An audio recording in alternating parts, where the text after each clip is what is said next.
Okay, so last time we looked at the infinite square well, and now we're going to look at the finite square well. So the only difference between this problem and the last problem is that the walls of our well are now only a difference of, they're not infinitely above the bottom of our well, they're just a value v naught above the well. So I've written that as the bottom of our well being at minus v naught potential and the top being at 0, but really I could have called the bottom 0 and the top v naught. The only physical thing that matters is the difference between the top and the bottom of the well. So that confuses people sometimes because I have a negative potential here, so that means my energy can be negative, but there's nothing wrong with having a negative energy because the only physical things that you ever measure are energy differences. So calling, if the energy is negative, that just doesn't really mean anything.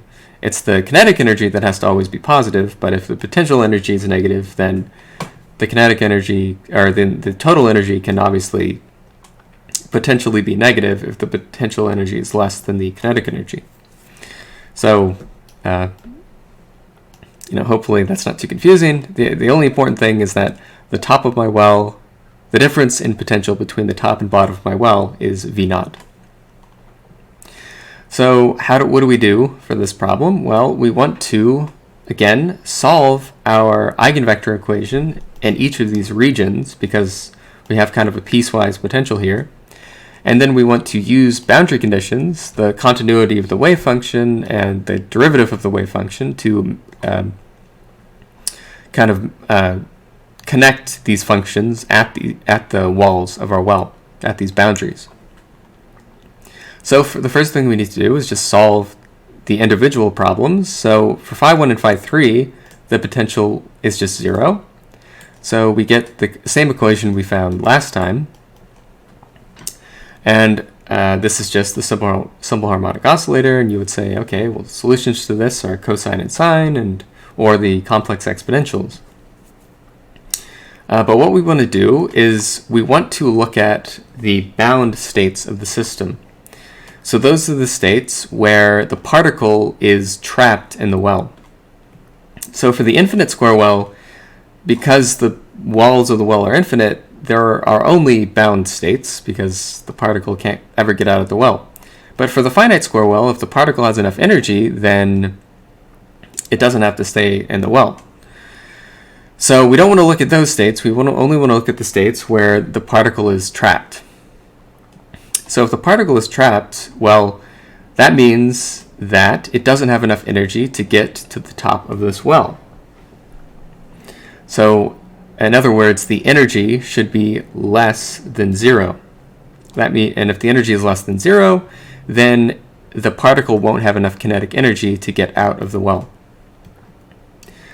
And that's fine, but what that means is for the solutions that we're looking for, this E will always be a negative number. And if you remember last time, we said the solutions to this problem were cosine of kx and sine of kx, where k was the square root of this, of 2me over h bar squared. But because e is a negative, that means we're taking the square root of a negative number. So k will be imaginary. And, technically speaking, that's fine. You'll just have cosine of an imaginary thing.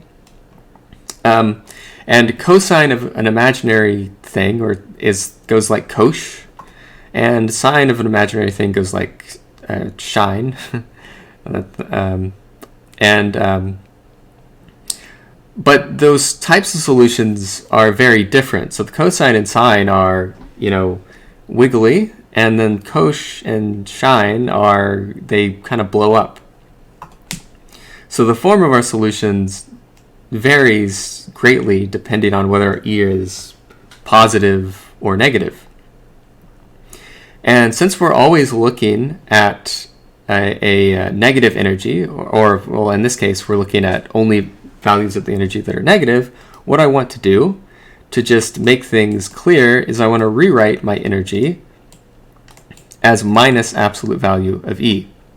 And so that way we have a definite form for our solution. We don't have to worry about E being positive or K being positive or negative. because we define it as square root of 2m absolute value of E over h bar squared.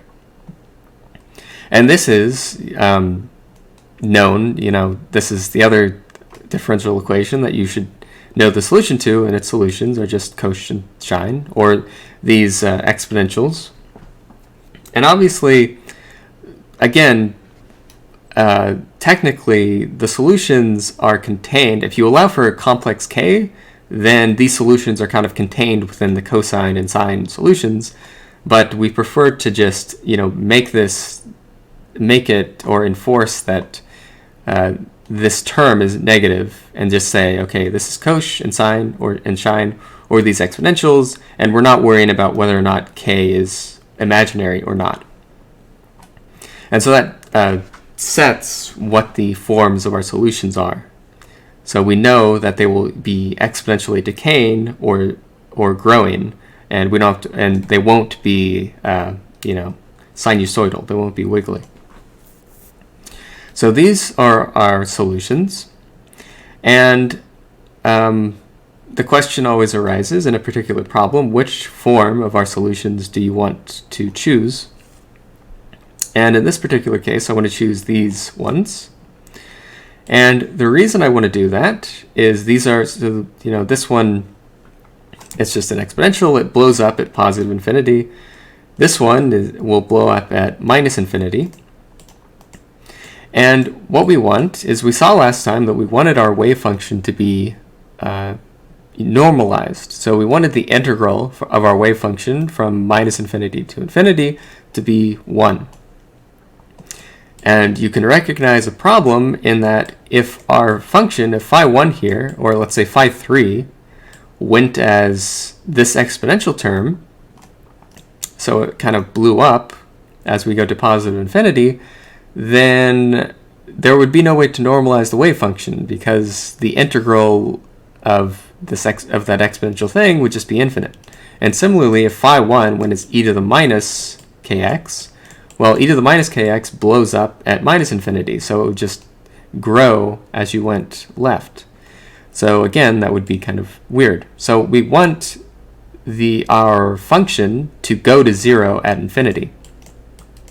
So we want the limit as x goes to negative infinity of phi1 to be 0, which just tells us that we need b to be 0. So phi1 should go as a e to the kx. And similarly, phi3 should go to 0 as x goes to infinity. And that tells us that that a should be 0, so we don't want this exponential term. So we want this decaying term.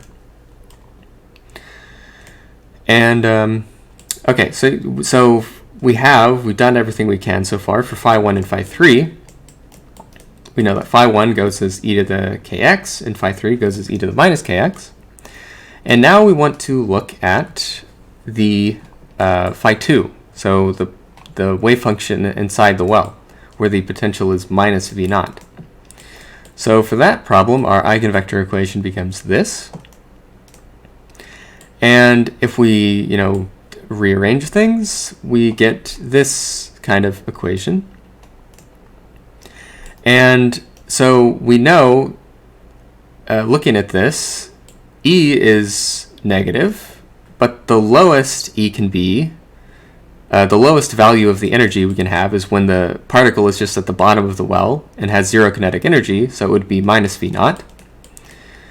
And so what that means is that E plus v naught is always greater than 0. So this is always a positive number. So the solutions to this we can just write down as cosine and sine of k prime x, where k prime is square root of 2m e plus v naught over h bar squared. And again, e plus v naught is always positive, so you won't get an imaginary thing, so we don't have to worry.